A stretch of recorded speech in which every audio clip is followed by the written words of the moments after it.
Si la France fait rupture au point de vue coopération militaire, c'est la France qui est perdante, c'est pas la Guinée.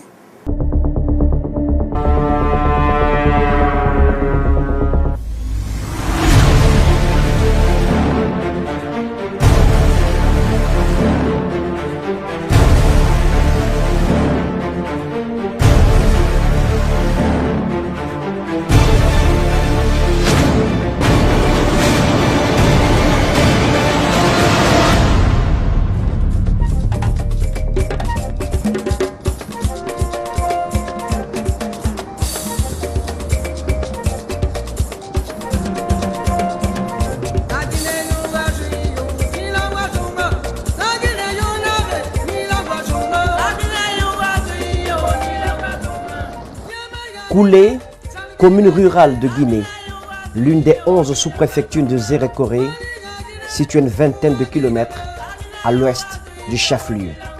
Le nom Koulé du Guerzé Koulbé signifie « restons ici ». Et c'est ici que naîtra l'homme du 24 décembre 2008, le capitaine Moussa Dadis Camara. Les Africains, parce que aujourd'hui on n'a pas les moyens, on n'a pas l'argent, on n'a pas la technologie, on est d'accord, mais il y aura des troubles. Et finalement, il y aura immigration. Les Africains vont vous emmerder, le continent africain va vous emmerder.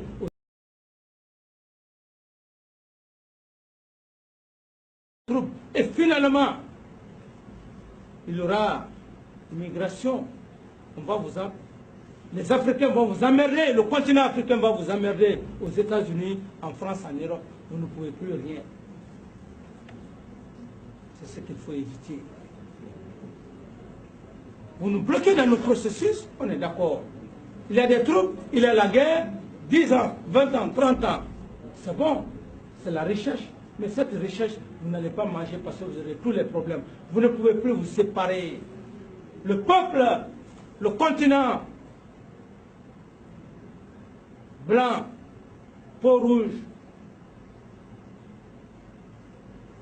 peau blanche, vous ne pouvez plus vous soustraire de la peau noire. L'histoire nous condamne tous. À 74 ans, le lundi 22 décembre 2008, meurt le président paysan, Lansana Conté, après 24 ans de règne à la tête de la Guinée. Les Guinéens en larmes ce 26 décembre 2008 vont lui rendre un vibrant hommage. Le cortège funèbre cristallise les attentions dans la ville de Conakry. Alors que les Guinéens sont encore en deuil et que le pays est sans président, une voix retentit au journal du soir de la radio nationale. Vu la déclaration de prise effective du pouvoir par le CNDD, les membres du gouvernement et tous les officiers généraux sont demandés de se rendre au camp Alpha Diallo. C'est donc ce capitaine que presque personne n'a vu venir qui annonce la prise du pouvoir par le Conseil national pour la démocratie et le développement dont il est le président. Une prise de pouvoir pour le moins surprenant. Dans les rues de Conakry, le nouvel homme fort du pays sera acclamé par la foule. L'ancien chef de la section carburant et ses hommes feront une parade dans la capitale guinéenne.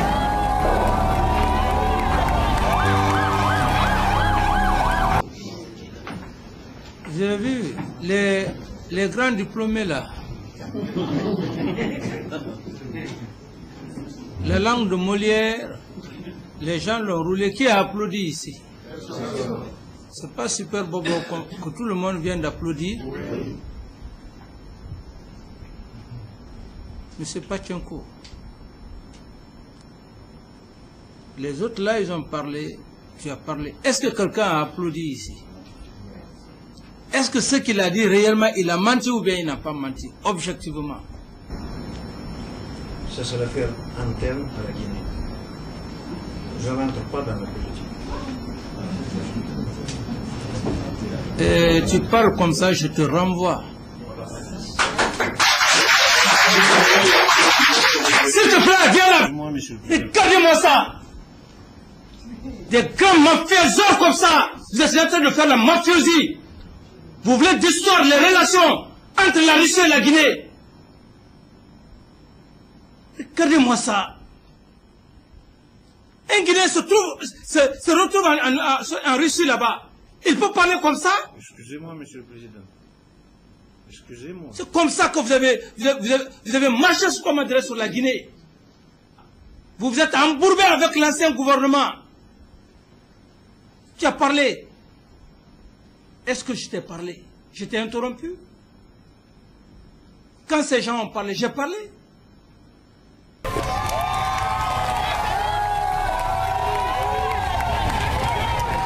L'armée guinéenne, pour la seconde fois de l'histoire politique de la Guinée, prend le pouvoir suite à la mort du président en fonction.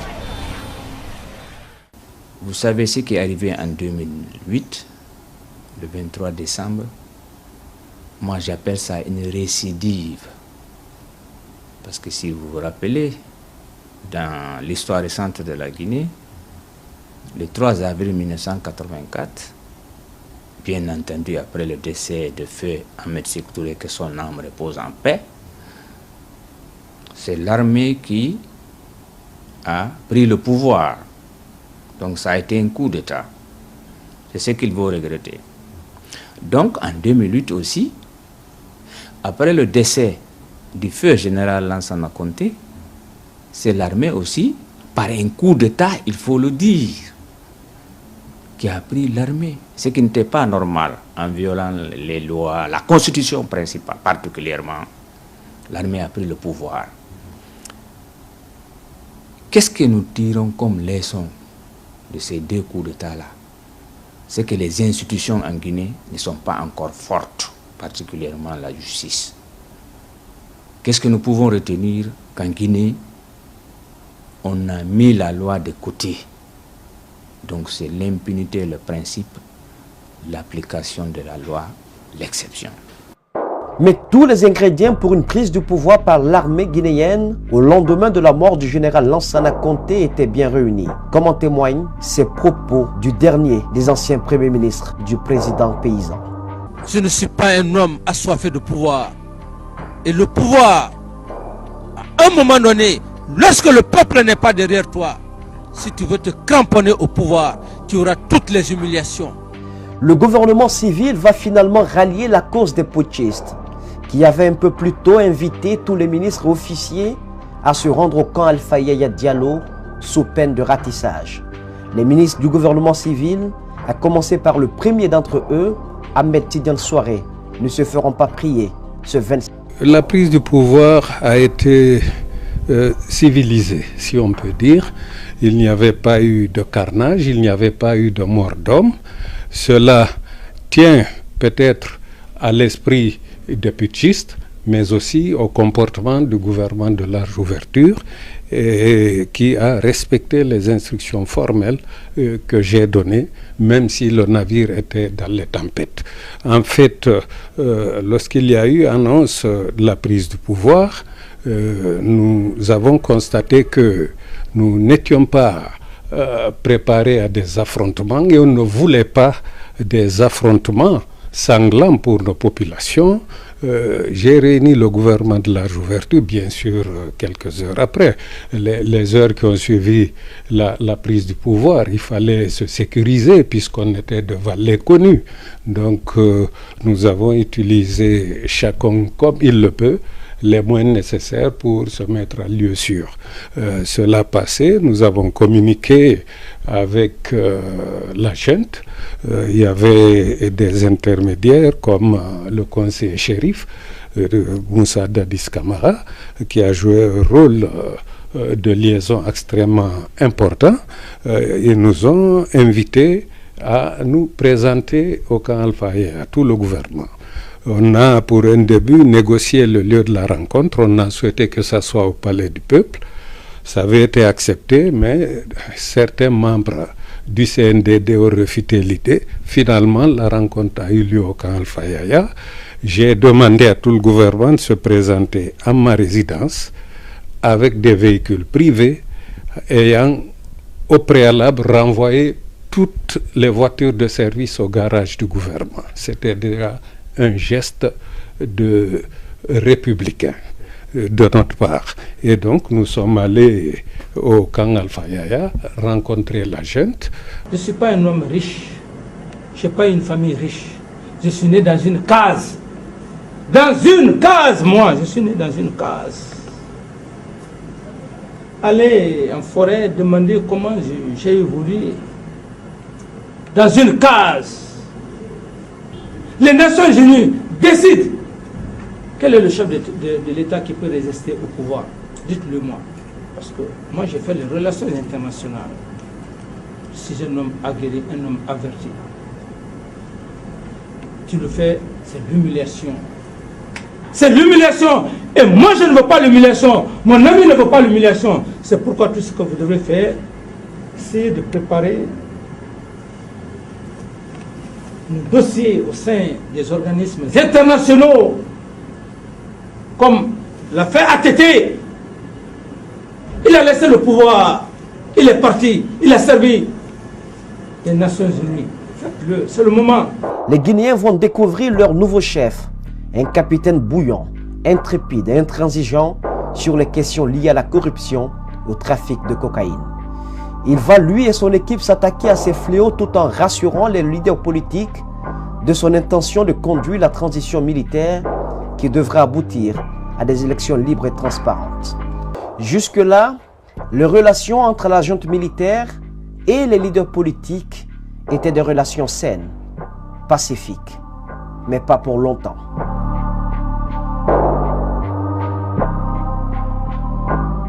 Le capitaine Dadis, avec la même audace que le capitaine Sankaran, mais empreinte de moins de subtilité, va mettre sur la place publique les grands dossiers de l'État. Sur les lucarnes de la télévision nationale, les commis de l'État vont se relayer, tels dans un tribunal, devant le juge, pour s'expliquer sur leur gestion antérieure. Le Dadis Show est né. Le monsieur qui est venu ce jour, en train de suivre Belimou dans un sale dossier, venez là, des meneurs, des perturbateurs. Vous pensez que c'est vous qui avez créé cette loi? Je vais vous prouver qu'une nation est commandée. Vous êtes les plus grands perturbateurs. Toi, j'ai eu confiance en toi ce jour. Mais tu es l'un des meneurs. Vous ne le faites pas contre le capitaine Dadis. Arrêtez-vous là. Tournez, faites face. Vous ne le faites pas contre le président. Vous ne le faites pas contre... Suivez. Vous ne le faites pas contre le président. Le président, il est passager. Jetez un coup d'œil. Feu général Lansana Conté. Monsieur, jetez. Est-ce qu'il vient aujourd'hui? Personne ne restera éternel sur terre. Je ne resterai pas éternellement président. J'ai besoin d'une seule chose. Celle de faire l'équité, de donner ma vie à cette nation. J'ai tous les avantages aujourd'hui de laisser la gabegie financière pour m'enrichir. Mais je sais qu'un jour je vais quitter. Moussa Dadis et ses hommes en armes s'usent peu à peu. Ses actes et ses faits sont aux antipodes de son discours. Il semble avoir pris goût du pouvoir. Le capitaine Moussa Dadis entretient un sérieux doute sur sa candidature aux prochaines élections présidentielles fixées à l'époque, au 31 janvier 2010. Tout porte à croire que le jeune capitaine, mu au début de la prise du pouvoir par les idéaux de redressement du pays et de la transmission démocratique du pouvoir aux civils, ne tient plus le même discours. Le pouvoir suprême qu'il détenait a eu raison de sa raison initiale. Et son entourage n'a pas assez fait pour l'en dissuader. La junte au pouvoir a engagé des réformes au sommet de l'État qui sont encore dans les esprits. Le capitaine Dadis a pu, lui et son équipe, lancer quelques travaux dans le domaine des BTP. Les leaders politiques, la société civile, bref l'ensemble des forces vives autour de la junte militaire ne conjuguent plus le même verbe. L'ordre des élections préétablies a été inversé sous fond de confusion et de coups bas entre politiques. Les forces vives ont échoué à ce stade. Dans la commune de Kaloum, le capitaine Dadis sera un peu plus clair sur ses intentions. Sur un ton menaçant, il déclarera, je cite, « Si les leaders politiques ne reconnaissent pas le CNDD comme nous les avons reconnus, s'ils ne mettent pas de l'eau dans leur vin, je vais ôter la tenue et je vais me présenter aux élections prochaines contre eux. » Et il rajoute qu'ils sachent, 1. Que tous les citoyens ont le droit de se présenter à la présidentielle. 2. Que personne n'est né militaire. Donc, si je veux, je me présente, personne ne pourra me l'interdire, a-t-il conclu. L'ancien président du Sénégal, Maître Abdoulaye Wade, était l'un des rares soutiens de la junte militaire dans la sous-région. Il prendra part d'ailleurs aux côtés du capitaine Dadis à un regroupement populaire sur l'esplanade du Palais du Peuple. Cette démonstration de force de la junte visait à asseoir sa légitimité. Oui, j'ai eu un appel téléphonique de M. Moussa Dadis Camara, capitaine, qui m'appelle Papa. Alors il me dit voilà, moi je vous explique que j'étais la personne la plus proche de Lansana Conté. Et à ce titre, je m'occupais de la famille. Je ne voulais pas non plus qu'à sa disparition, qu'il y ait des exactions sur sa famille que je suis chargé de protéger. Nous nous sommes entendus entre militaires pour assurer la transition, mais je voudrais que vous soyez mon interprète. J'aimerais que vous puissiez vous exprimer par les radios, les télévisions, notamment par RFI, qui est ici, écouté par tout le monde. Mon interprète auprès de la CEDEAO, de l'Union africaine, de l'Union européenne, des États-Unis, pour leur dire que nous avons pris le pouvoir pour éviter des affrontements intertribaux. Si nous ne l'avions pas fait, ce serait terrible. Alors notre intention n'est pas de garder le pouvoir. Nous, ce que nous voulons, c'est qu'on organise des élections, qu'on mette en place le nouveau président et que nous, on retourne à la caserne. Voilà, si vous voulez, en gros, le message. Le jour anniversaire du référendum sur la communauté française rejeté par le peuple guinéen avait une énorme valeur symbolique. Et c'est ce symbole que les opposants au régime militaire ont choisi pour se faire entendre. Ces manifestants et leurs leaders n'avaient qu'un seul objectif, faire plier le capitaine Dadis, le contraindre à revenir sur sa candidature à la prochaine présidentielle.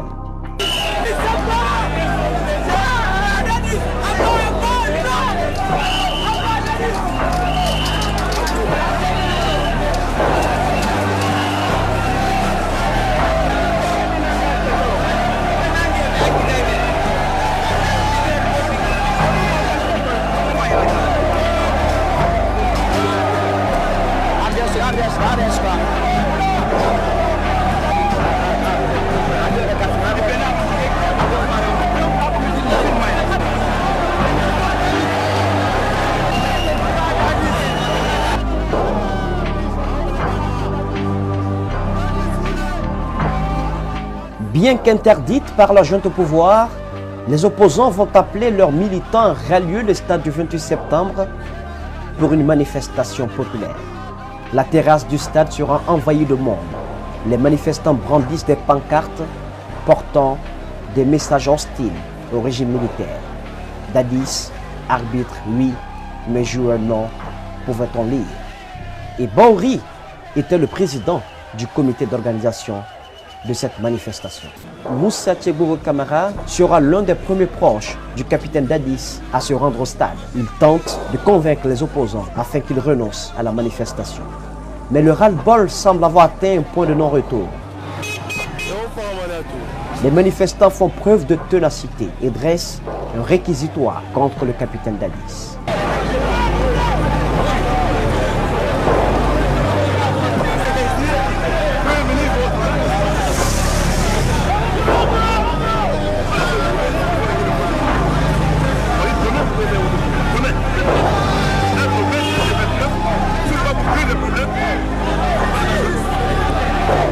D'autres qui sont derrière sont plus beaucoup que nous. Toute la jeunesse qui va sortir, les femmes, les vieux, vont dire non à ce monsieur parce qu'il ne veut pas libérer ce pays. Cédé sous la pression de la foi. Le 28 septembre 2009, le peuple de Guinée dit non à la dictature militaire.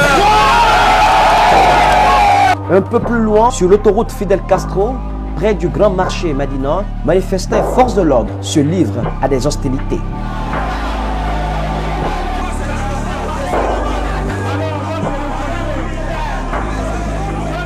Le but étant que les différentes vagues de manifestants accèdent au grand stade de Conakry. Aux alentours de Dixine à l'Oasis, une déferlante fonce résolument en direction du stade dont les portes étaient closes. Du haut de la tribune, les principaux leaders politiques, pas vraiment des amis mais réunis pour la circonstance, car en face, ils ont un adversaire comme Moussa Dadis Camara et la junte militaire. Le jeune opposant Mokhtar Diallo, Sidia Touré, leader de l'UFR, François Lousseni Fall, Selou Dalen Diallo, leader de l'UFDG, Abakar Silla, Yero Baldé, Mohamed Diané du RPG, le doyen Jean-Marie Doré de l'UPG fera lui son entrée escorté par ses militants.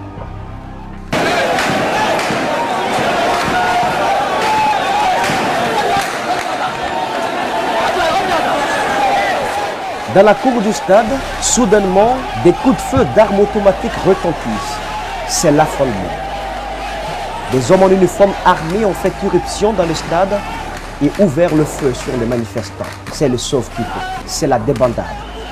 Sur la pelouse, dans la tribune, par-dessus les clôtures du stade, chacun cherche à sauver sa vie.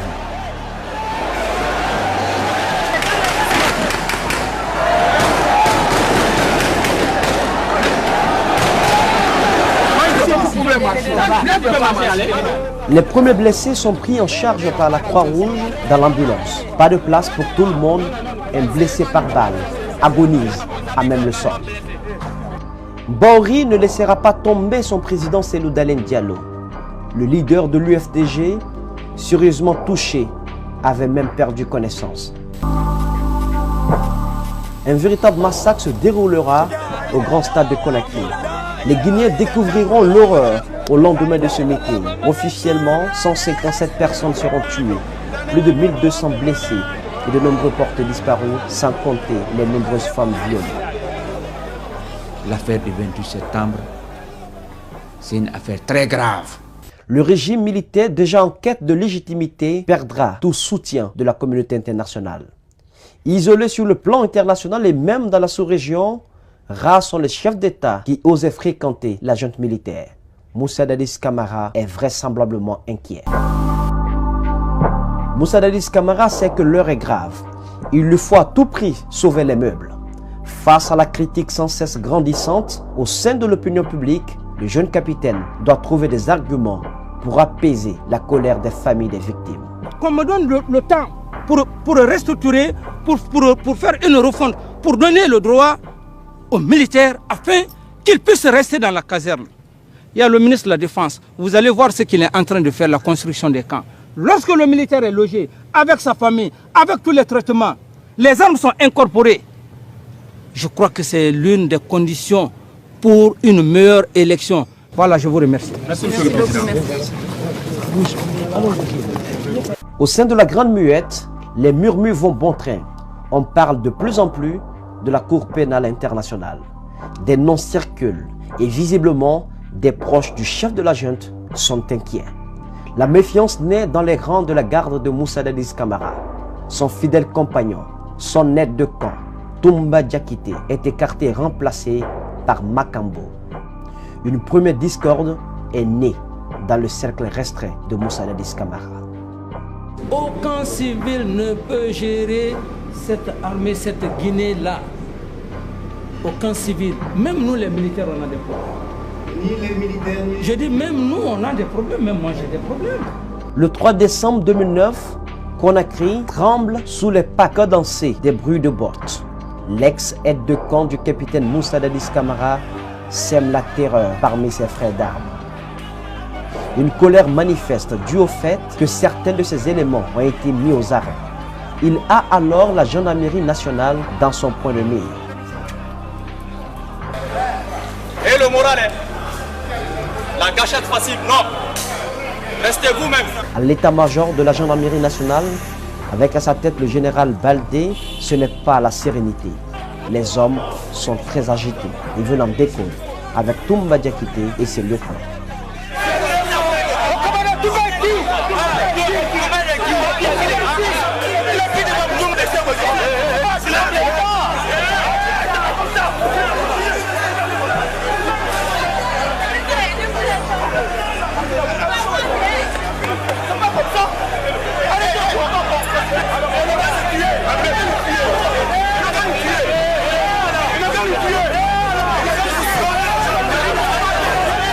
La chaîne de commandement de l'état-major de la gendarmerie tente de calmer les jeunes gendarmes et appelle à la retenue. Mais visiblement, la tension est vive. Pour cela, il faut la discipline. Nous sommes prêts à nous sacrifier, donner notre sang. Oui, pour te guider.